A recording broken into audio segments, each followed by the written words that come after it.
अनंत चतुर्दशी व्रत विधान। भगवान श्री कृष्ण ने कहा, राजन, संपूर्ण पापों का नाशक, कल्याणकारक तथा सभी कामनाओं को पूर्ण करने वाला अनंत चतुर्दशी नामक एक व्रत है, जिसे भाद्रपद मास के शुक्ल पक्ष की चतुर्दशी को संपन्न किया जाता है। युधिष्ठिर ने पूछा, भगवन, आपने जो अनंत नाम लिया है, क्या ये अनंत शेषनाग हैं या कोई अन्य नाग हैं या परमात्मा हैं या ब्रह्म हैं? अनंत संज्ञा किसकी है, इसे आप बतलाएं। भगवान श्री कृष्ण बोले, राजन, अनंत मेरा ही नाम है।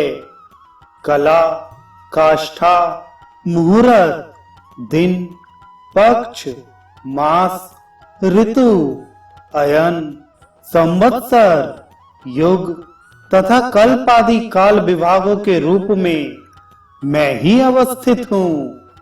संसार का भार उतारने तथा दानवों का विनाश करने के लिए वसुदेव के कुल में मैं ही उत्पन्न हुआ हूँ।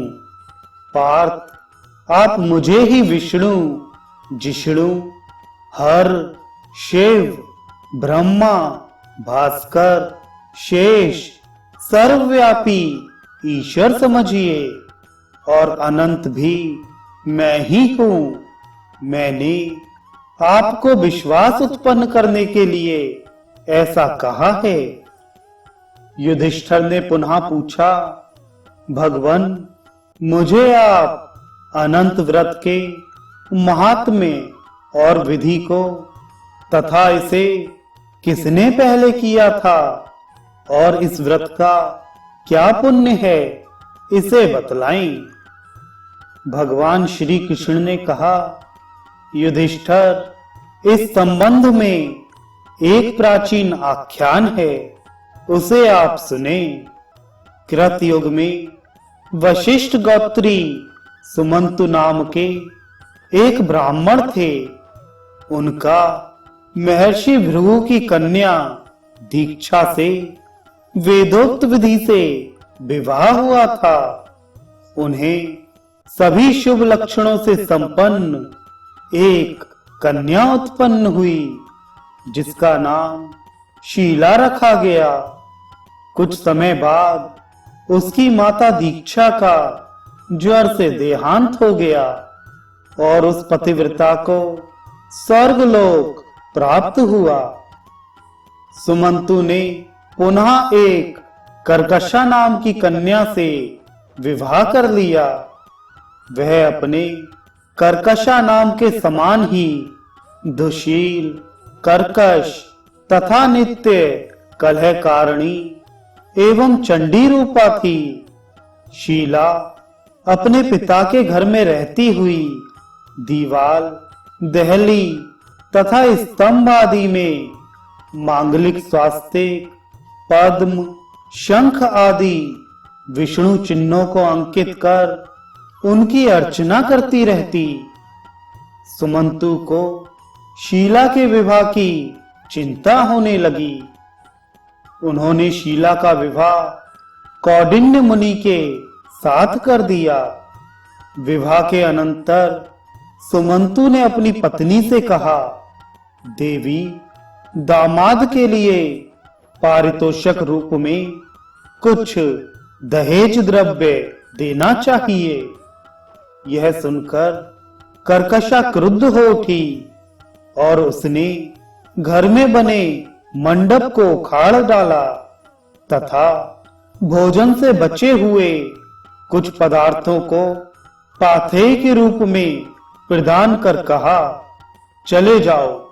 फिर उसने कपाट बंद कर लिया। कौंडिन्य भी शीला को साथ लेकर बैलगाड़ी से धीरे धीरे वहां से चल पड़े। दोपहर का समय हो गया। वे एक नदी के किनारे पहुंचे। शीला ने देखा कि शुभ वस्त्रों को पहने हुए कुछ स्त्रियां चतुर्दशी के दिन भक्ति पूर्वक जनार्दन की अलग अलग पूजा कर रही हैं। शीला ने उन स्त्रियों के पास जाकर पूछा, देवियों, आप लोग यहाँ किसकी पूजा कर रही हैं? इस व्रत का क्या नाम है? इस पर वे स्त्रियां बोली, यह व्रत अनंत चतुर्दशी नाम से प्रसिद्ध है। शीला बोली, मैं भी इस व्रत को करूंगी। इस व्रत का क्या विधान है? किस देवता की इसमें पूजा की जाती है और दान में क्या दिया जाता है, इसे आप लोग बताएं। इस पर स्त्रियों ने कहा, शीले, प्रस्थ भर पकवान का नैवेद्य बनाकर नदी तट पर जाएं और वहां स्नान कर एक मंडल में अनंत स्वरूप भगवान विष्णु की गंध, पुष्प, धूप, दीप आदि उपचारों से पूजा करे और कथा सुने। उन्हें नैवेद्य अर्पित करे। नैवेद्य का आधा भाग ब्राह्मण को निवेदित कर आधा भाग प्रसाद रूप में ग्रहण करने के लिए रखे। भगवान अनंत के सामने 14 ग्रंथि युक्त एक डोरा स्थापित कर उसे कुमकुम आदि से चर्चित करे। भगवान को वह दोरक निवेदित करके पुरुष दाहिने हाथ में और स्त्री बाएं हाथ में बांध ले। दोरक बंधन के समय इस प्रकार प्रार्थना करे, हे वासुदेव, अनंत संसार रूपी महासमुद्र में मैं डूब रही हूं। आप मेरा उद्धार करें। साथ ही अपने अनंत स्वरूप में मुझे भी आप विनियुक्त कर लें। हे अनंत स्वरूप, आपको मेरा बार बार प्रणाम है। दोरक बांधने के अनंतर नैवेद्य ग्रहण करना चाहिए। अंत में विश्व रूपी अनंत देव भगवान नारायण का ध्यान कर अपने घर जाएं। शीले, हमने इस अनंत व्रत का वर्णन किया। तदंतर शीला ने भी विधि से इस व्रत का अनुष्ठान किया। पाथे निवेदित कर उसका आधा भाग ब्राह्मण को प्रदान कर आधा स्वयं ग्रहण किया और दोरक भी बांधा। उसी समय शीला के पति कौंडिन्य भी वहां आ गए। फिर वे दोनों बैलगाड़ी से अपने घर की ओर चल पड़े। घर पहुंचते ही व्रत के प्रभाव से उनका घर प्रचुर धन धान्य एवं गोधन से संपन्न हो गया। वह शीला भी मणि मुक्ता तथा स्वर्ण आदि के हारों और वस्त्रों से सुशोभित हो गई। वह साक्षात सावित्री के समान दिखलाई देने लगी। कुछ समय बाद एक दिन शीला के हाथ में बंधे अनंत दोरक को उसके पति ने क्रुद्ध हो तोड़ दिया। उस विपरीत कर्म विपाक से उनकी सारी लक्ष्मी नष्ट हो गई। गोधन आदि चोरों ने चुरा लिया। सभी कुछ नष्ट हो गया। आपस में कलह होने लगा। मित्रों ने संबंध तोड़ लिया। अनंत भगवान के तिरस्कार करने से उनके घर में दरिद्रता का साम्राज्य छा गया। दुखी होकर कौंडिन्य एक गहन वन में चले गए और विचार करने लगे कि मुझे कब अनंत भगवान के दर्शन का सौभाग्य प्राप्त होगा। उन्होंने पुनः निराहार रहकर तथा ब्रह्मचर्य पूर्वक भगवान अनंत का व्रत एवं उनके नामों का जप किया और उनके दर्शनों की लालसा से बेवल होकर वे पुनः दूसरे निर्जन वन में गए। वहां उन्होंने एक फले फूले आम्र वृक्ष को देखा और उससे पूछा, क्या तुमने अनंत भगवान को देखा है? तब उसने कहा, ब्राह्मण देवता, मैं अनंत को नहीं जानता। इस प्रकार वृक्षों आदि से अनंत भगवान के विषय में पूछते पूछते घास चरती हुई एक सवत्सा गौ को देखा। कौंडिन्य ने गौ से पूछा, धेनुके, क्या तुमने अनंत को देखा है? गौ ने कहा, विभो, मैं अनंत को नहीं जानती। इसके पश्चात कौंडिन्य फिर आगे बढ़े। वहां उन्होंने देखा कि एक वृषभ घास पर बैठा है। पूछने पर वृषभ ने भी बताया कि मैंने अनंत को नहीं देखा है। फिर आगे जाने पर कौंडिन्य को 2 रमणीय तालाब दिखलाई पड़े। कौंडिन्य ने उनसे भी अनंत भगवान के विषय में पूछा, किंतु उन्होंने भी अनभिज्ञता प्रकट की। इसी प्रकार कौंडिन्य ने अनंत के विषय में गर्दभ तथा हाथी से पूछा। उन्होंने भी नकारात्मक उत्तर दिया। इस पर वे कौंडिन्य अत्यंत निराश हो पृथ्वी पर गिर पड़े। उसी समय कौंडिन्य मुनि के सामने कृपा करके भगवान अनंत वृद्ध ब्राह्मण के रूप में प्रकट हो गए और पुनः उन्हें अपने दिव्य चतुर्भुज विश्व रूप का दर्शन कराया।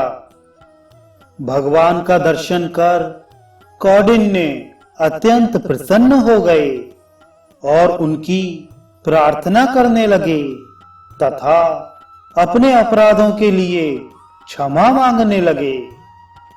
कौंडिन्य ने भगवान से पुनः पूछा, भगवान, घोर वन में मुझे जो आम्र वृक्ष, वृषभ, गौ, पुष्करणी, गर्दभ तथा हाथी मिले, वे कौन थे? आप तत्वतः इसे बतलाएं।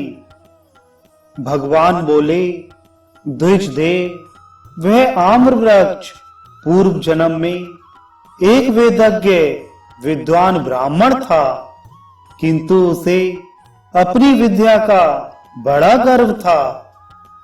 उसने शिष्यों को विद्या दान नहीं दिया, इसलिए वह वृक्ष योनि को प्राप्त हुआ। जिस गौ को तुमने देखा वह उपजाऊ शक्ति रहित वसुंधरा थी। वह भूमि सर्वथा निष्फल थी, अतः वह गौ बनी। वृषभ सत्य धर्म का आश्रय ग्रहण कर धर्म स्वरूप ही था। वे पुष्करणियां धर्म और अधर्म की व्यवस्था करने वाली 2 ब्राह्मणियां थीं। वे परस्पर बहनें थीं, किंतु धर्म अधर्म के विषय में उनमें परस्पर अनुचित विवाद होता रहता था। उन्होंने किसी ब्राह्मण, अतिथि अथवा भूखे को दान भी नहीं किया। इसी कारण वे दोनों बहनें पुष्करणी हो गईं। यहाँ भी लहरों के रूप में आपस में उनमें संघर्ष होता रहता है। जिस गर्दभ को तुमने देखा वह पूर्व जन्म में महान क्रोधी व्यक्ति था और हाथी पूर्व जन्म में धर्म दूषक था। हे विप्र, मैंने तुम्हें सारी बातें बतला दी। अब तुम अपने घर जाकर अनंत व्रत करो, तब मैं तुम्हें उत्तम नक्षत्र का पद प्रदान करूंगा। तुम स्वयं संसार में पुत्र पौत्रों एवं सुख को प्राप्त कर अंत में मोक्ष प्राप्त करोगे। ऐसा वर देकर भगवान अंतर्धान हो गए। कौंडिन्य ने भी घर आकर भक्ति पूर्वक अनंत व्रत का पालन किया और अपनी पत्नी शीला के साथ वे धर्मात्मा उत्तम सुख प्राप्त कर अंत में स्वर्ग में पुनर्वसु नामक नक्षत्र के रूप में प्रतिष्ठित हुए। जो व्यक्ति इस व्रत को करता है या इस कथा को सुनता है वह भी भगवान के स्वरूप में मिल जाता है।